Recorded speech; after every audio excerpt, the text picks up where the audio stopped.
Hi friends, നമ്മൾ ഇന്ന് SCRT chapters ക്ലാസ്സിൽ പഠിക്കുന്നത് എന്താണെന്നറിയാമോ?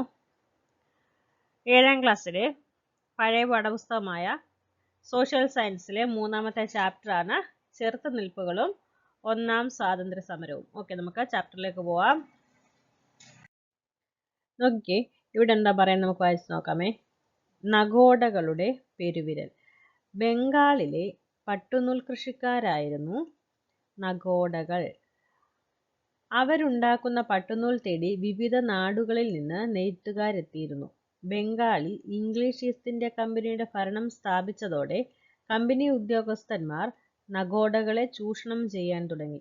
നമ്മൾ നേരത്തെ പഠിച്ചായിരുന്നു, ഇംഗ്ലീഷുകാർ ബംഗാളിൽ എന്താണ് കമ്പനി അധികാരം സ്ഥാപിച്ചിരുന്നല്ലേ. എന്തുകൊണ്ടാണ്? കാർഷിക സമൃദ്ധിയും കച്ചവട സൗകര്യവും അത് നോക്കിയാണ് അവിടെ അവർ താവളം ഉറപ്പിച്ചത്. പിന്നെന്താ പറയുന്നത്? കുറഞ്ഞ വേതനത്തിന് അവരെ കൊണ്ട് നെയ്ത്തുകൂലി ചെയ്യിപ്പിച്ചു. ഉപജീവനത്തിന് മറ്റു മാർഗങ്ങൾ തേടാൻ സാധിക്കാത്തതിനാൽ കമ്പനിയുടെ തൊഴിലാളികളാക്കി അവരെ മാറ്റി. അടിമകൾക്ക് തുല്യമായ ജീവിതം. കമ്പനി ഉദ്യോഗസ്ഥരുടെ തീരുമാനം അംഗീകരിക്കാത്തവരെ ക്രൂരമായി മർദ്ദിച്ചു. വസ്തുവകകൾ പിടിച്ചെടുത്തു. ജീവിതം വഴിമുട്ടിയ നഗോഡകൾ കുലത്തൊഴിൽ ഉപേക്ഷിക്കാൻ തീരുമാനിച്ചു. അതിനവരെന്താ ചെയ്തത്? അതിനവർ കണ്ടെത്തിയ മാർഗമെന്ന് പറയുന്നത് സ്വന്തം പെരുവിരൽ മുറിച്ചു മാറ്റുക എന്നതായിരുന്നു. ഓക്കെ, നമ്മളിപ്പോൾ നഗോഡകളുടെ കഥ കണ്ടല്ലേ. ഇത് ഒറ്റപ്പെട്ട സംഭവമായിരുന്നില്ല. പരമ്പരാഗത തൊഴിലുകളിൽ ഏർപ്പെട്ടിരുന്ന എല്ലാ വിഭാഗങ്ങളെയും കമ്പനി ഭരണം ബാധിച്ചിരുന്നു. അതിനെതിരെ ശക്തമായ രീതിയിൽ വ്യത്യസ്ത രൂപത്തിലുള്ള ചെറുത്തുനിൽപ്പുകൾ ഉയർന്നു വന്നു. ഇനി നോക്കിക്കേ, ഏതെല്ലാം വിഭാഗങ്ങളായിരുന്നു കമ്പനി ഭരണത്തിന്റെ ചൂഷണങ്ങൾക്ക് ഇരയായത്? കർഷകർ, നെയ്ത്തുകാർ, കൈത്തൊഴിലുകാർ, അതുപോലെ തന്നെ ഗോത്ര വർഗക്കാർ. ഇനി നോക്കിക്കേ, കർഷകർക്കെതിരെ. ബംഗാൾ കീഴടക്കിയതോടെ കമ്പനിയുടെ ശ്രദ്ധ സമ്പന്നമായ കാർഷിക മേഖലയിലേക്ക് തിരിഞ്ഞു. ഈ മേഖലയിൽ നിന്ന് പരമാവധി സമ്പത്ത് കൊള്ളയടിക്കുകയായിരുന്നു അവരുടെ ലക്ഷ്യം. അതിനായി അവരെന്തൊക്കെയായി ചെയ്തതെന്ന് നോക്കിക്കേ. കർഷകർക്കുമേൽ അമിതമായ നികുതി ഭാരം അടിച്ചേൽപ്പിച്ചു. വരൾച്ചയോ വെള്ളപ്പൊക്കമോ മൂലം കൃഷി നശിച്ചാലും നികുതി ഇളവുകൾ നൽകിയിരുന്നില്ല. നികുതി പിരിച്ചെടുക്കാൻ ഇടനിലക്കാരെ, അതായത് ഇടനിലക്കാരെ എങ്ങനെയാ പറയുന്നത്? ജമീന്ദർമാരെന്നാ പറയുന്നത്. നികുതി പിരിച്ചെടുക്കാൻ ഇടനിലക്കാരെ ചുമതലപ്പെടുത്തി നികുതി പണമായി തന്നെ നൽകണമെന്നുള്ള വ്യവസ്ഥ കൊണ്ടുവന്നു. പണത്തിനായി കർഷകർ പണം പലിശയ്ക്ക് കൊടുക്കുന്നവരെ എന്താ പറയുന്നത്? സാഹുക്കാർ. അപ്പോൾ പണത്തിനായി കർഷകർ പണം പലിശയ്ക്ക് കൊടുക്കുന്നവരെ ആശ്രയിക്കേണ്ടി വന്നു. ഓക്കെ, ബംഗാളിലെ മണ്ണ് പരുത്തി, ചണം, നീലം എന്നിവ കൃഷി ചെയ്യാൻ ഏറ്റവും അനുയോജ്യമാണെന്ന് കമ്പനി കണ്ടെത്തി. പരുത്തിയും ചണവും നീലവും ഇംഗ്ലണ്ടിലെ വ്യവസായശാലയ്ക്ക് ആവശ്യമായ പ്രധാന അസംസ്കൃത വസ്തുക്കളായിരുന്നു. അതുകൊണ്ട് പരുത്തിയുടെയും ചണത്തിന്റെയും കൃഷി വ്യാപിപ്പിക്കാൻ അവർ തീരുമാനിച്ചു. ഇതിനായി കർഷകരെ നിർബന്ധിച്ചു. പരമ്പരാഗതമായി ഭക്ഷ്യവിളകൾ മാത്രം ഉൽപ്പാദിപ്പിച്ചിരുന്ന കൃഷിയിടങ്ങൾ പരുത്തിയുടെയും ചണത്തിന്റെയും നീലത്തിന്റെയും തോട്ടങ്ങളായി മാറി. കർഷകർക്ക് കൃഷിയിടങ്ങൾ നഷ്ടപ്പെടുകയും അവർ തൊഴിലാളികളായി മാറുകയും ചെയ്തു.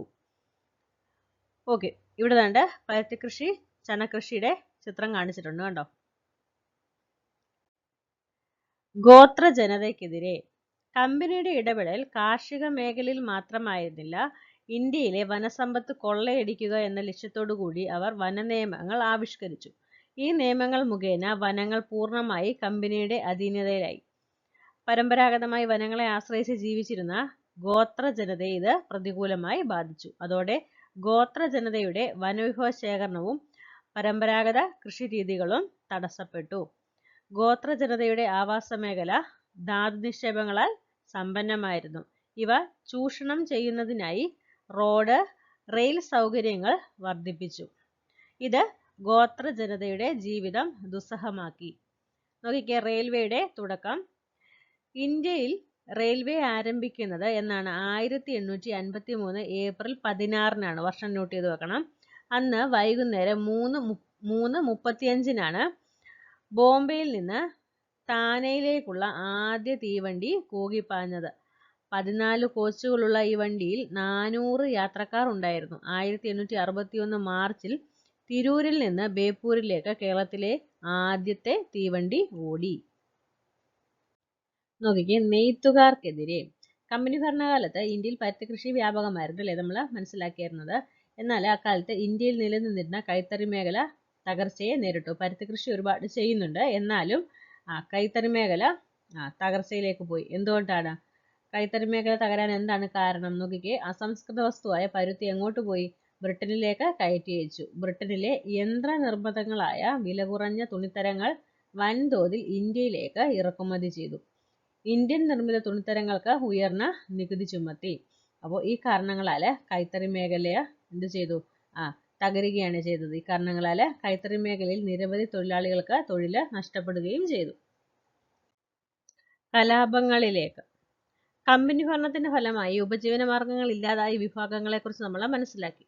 ഈ ജനവിഭാഗങ്ങൾ കമ്പനിക്കെതിരെയും അവരുടെ ഇടനിലക്കാരായി നിന്ന ജമീന്ദാർമാർക്കെതിരെയും കലാപങ്ങൾക്ക് തുടക്കമിട്ടു. സംഘടിത സ്വഭാവം ഉണ്ടായിരുന്നെങ്കിലും ഇന്ത്യയുടെ വിവിധ പ്രദേശങ്ങളിൽ ഇത്തരം ചെറുത്തുനിൽപ്പുകൾ നടന്നിരുന്നു.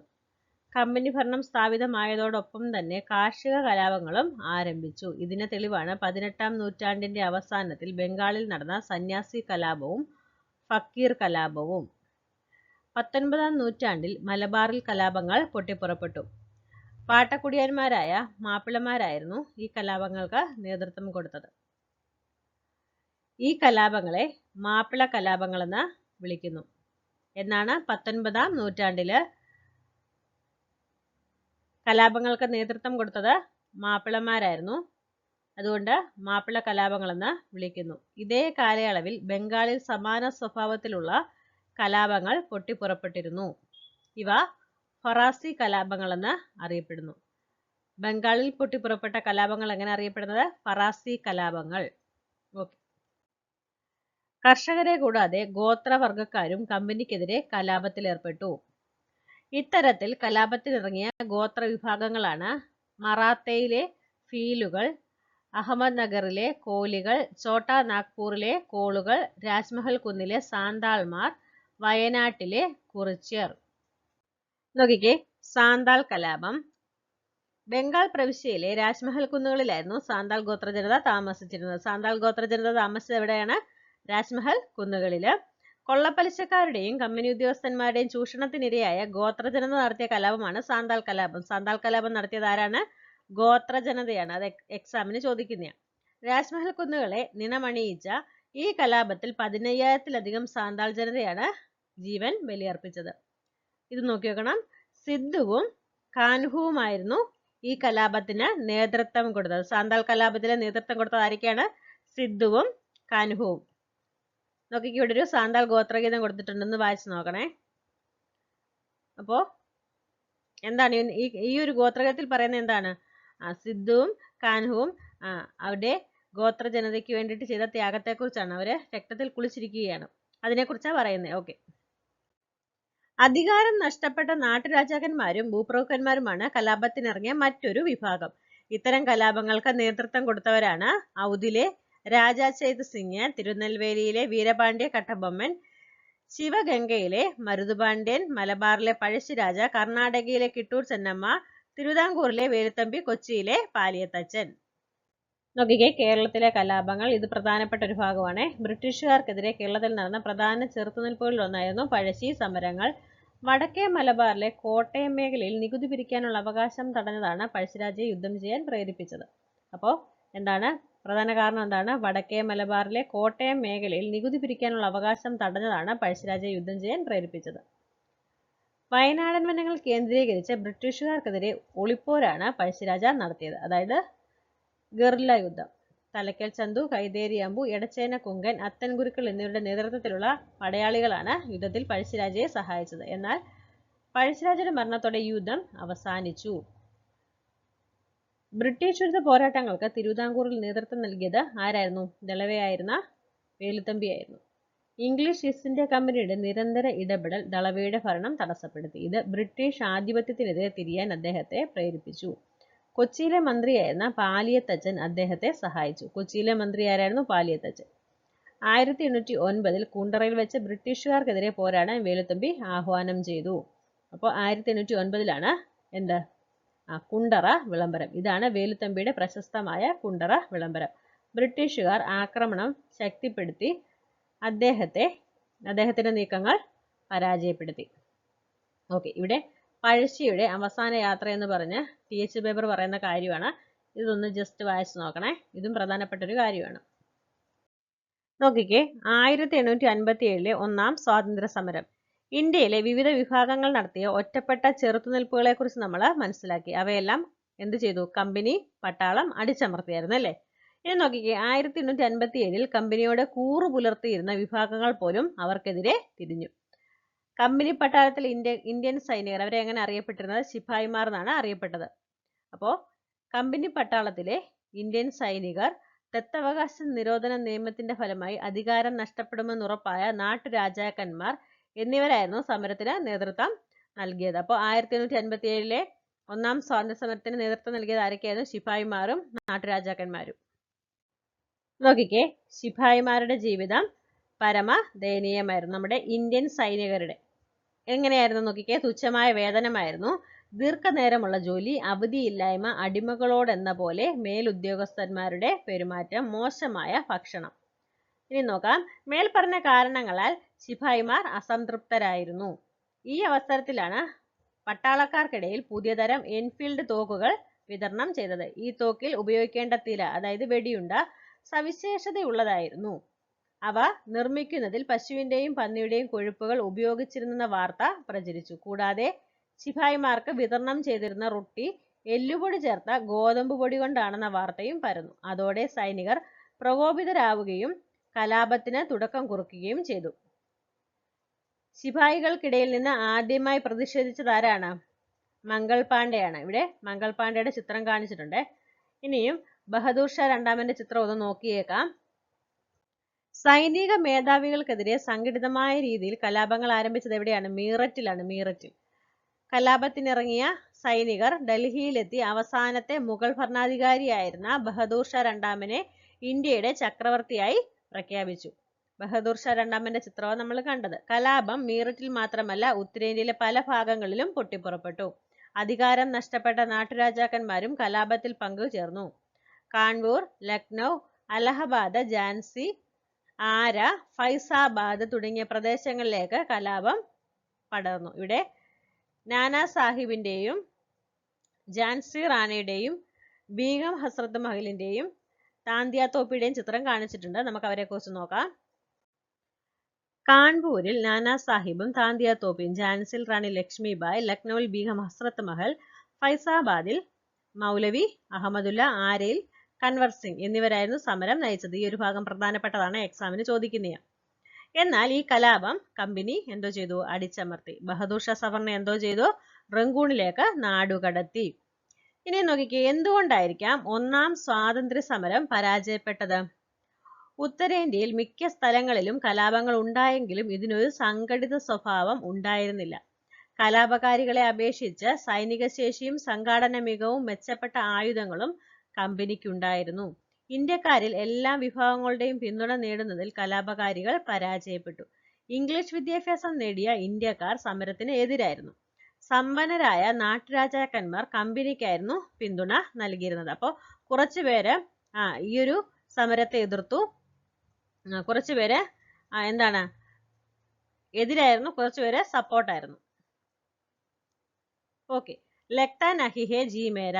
ജീവിതത്തിന്റെ പകൽ തീരാറായി, സന്ധ്യ പടർന്നു തുടങ്ങിയിരിക്കുന്നു. ഇനി ഇരു കാലുകളും നീട്ടി ശവക്കല്ലറയിൽ ഉറങ്ങാം. ജനിച്ച മണ്ണിൽ ലയിക്കാൻ 6 അടി പോലും ലഭിക്കാത്ത സഫർ, നീ എത്ര നിർഭാഗ്യൻ. അപ്പോൾ ബഹദൂർ ഷാ സഫർ പറയുകയാണ്, അദ്ദേഹത്തിന് സ്വന്തം നാട്ടില് മരിക്കാൻ പോലും ഒരു യോഗമില്ല. അദ്ദേഹത്തെ നാട് കടത്തിയില്ലേ. നോക്കിയേ, ഇവിടെ ഒരു ഭൂപടം കാണിച്ചിട്ടുണ്ട്. 1857 ഒന്നാം സ്വാതന്ത്ര്യ സമരത്തിന്റെ പ്രധാന കേന്ദ്രങ്ങളാണ് കാണിച്ചേക്കുന്നത്. മീററ്റ്, അവധ്, ഫൈസാബാദ്, കാൺപൂർ, ഝാൻസി. ഓക്കെ, പ്രത്യക്ഷത്തിൽ സമരം പരാജയപ്പെട്ടെങ്കിലും കമ്പനി ഭരണത്തിനെതിരെ നാടിന്റെ മോചനത്തിനായുള്ള ആദ്യത്തെ ബഹുജന സമരമായിരുന്നു അത്. അതുകൊണ്ട് തന്നെ ഈ സമരത്തെ ഇന്ത്യയുടെ ഒന്നാം സ്വാതന്ത്ര്യ സമരമായി കണക്കാക്കുന്നു. കലാപത്തിന്റെ ഏറ്റവും വലിയ ശക്തി മതത്തിന് അതീതമായി ഇന്ത്യൻ ജനത ഉയർത്തിയ ഐക്യബോധമായിരുന്നു. ബഹദൂർ ഷായെ ഷാഹിൻ ഷായെ ഹിന്ദുസ്ഥാൻ ഇന്ത്യയുടെ ചക്രവർത്തിയായി പ്രഖ്യാപിക്കാൻ ശിപായിമാരെ പ്രേരിപ്പിച്ചത് ഈ ഐക്യമായിരുന്നു. മതസ്പർദ്ധ വളർത്താൻ ബ്രിട്ടീഷുകാർ നടത്തിയ ശ്രമങ്ങൾ കലാപകാലം വരെ വിജയിച്ചില്ല എന്ന് ഈ സംഭവം നമ്മളെ വ്യക്തമാക്കുന്നു. ഇന്ത്യയുടെ ഭരണം ബ്രിട്ടീഷ് രാജ്ഞിയുടെ കൈകളിലേക്ക്. 1857 ഒന്നാം സ്വാതന്ത്ര്യ സമരം ഇന്ത്യയുടെ ഭരണ സംവിധാനത്തിൽ മാറ്റം വരുത്തി. ബ്രിട്ടീഷ് രാജ്ഞിയുടെ 1858 വിളംബരത്തോടെ ഇംഗ്ലീഷ് ഈസ്റ്റ് ഇന്ത്യ കമ്പനിയുടെ ഭരണം അവസാനിച്ചു. ഇന്ത്യയുടെ ഭരണം ബ്രിട്ടീഷ് രാജ്ഞിയുടെ നേരിട്ടുള്ള നിയന്ത്രണത്തിലായി. ഇനിയും സംഗ്രഹമാണ്. ബ്രിട്ടീഷുകാർ ഇന്ത്യയിൽ നടപ്പിലാക്കിയ നയങ്ങൾ വിവിധ വിഭാഗങ്ങളിൽപ്പെട്ട ജനങ്ങളെ ദുരിതത്തിലാക്കി. യാതനകൾ നേരിട്ട കർഷകർ, കരകൗശല തൊഴിലാളികൾ, പ്രഭുക്കന്മാർ, ഗോത്രവർഗക്കാർ, രാജാക്കന്മാർ എന്നിവർ ബ്രിട്ടീഷുകാർക്കെതിരെ കലാപങ്ങൾ നടത്തി. ഒന്നാം സ്വാതന്ത്ര്യ സമരത്തിന് ശേഷം ഇന്ത്യയുടെ ഭരണം ഇംഗ്ലീഷ് ഈസ്റ്റ് ഇന്ത്യ കമ്പനിയിൽ നിന്ന് ബ്രിട്ടീഷ് ഗവൺമെന്റ് ഏറ്റെടുത്തു.